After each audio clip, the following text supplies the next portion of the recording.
Hi guys, welcome to the channel. In this video, I'm going to be showing you how to hide or show likes on Threads posts.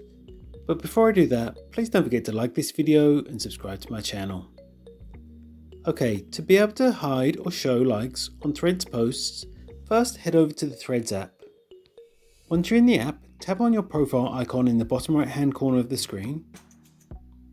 Then when you're in your profile, tap on the globe icon in the top left hand corner. Now at the bottom of this menu, you'll see other privacy settings. So these settings, such as restricting, apply to both Threads and Instagram and can be managed on Instagram. So you can click on the link here, but it will take you to your Instagram account. So once you're in the Instagram app, you can toggle off or on hide likes. And as you can see, it says this setting also applies to Threads. The number of likes on posts from other accounts will be hidden.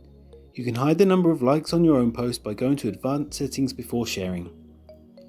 And that's what it takes to hide or show likes on Thread posts. If you found this video helpful, I'd love it if you like this video and subscribe to my channel. Thanks for watching.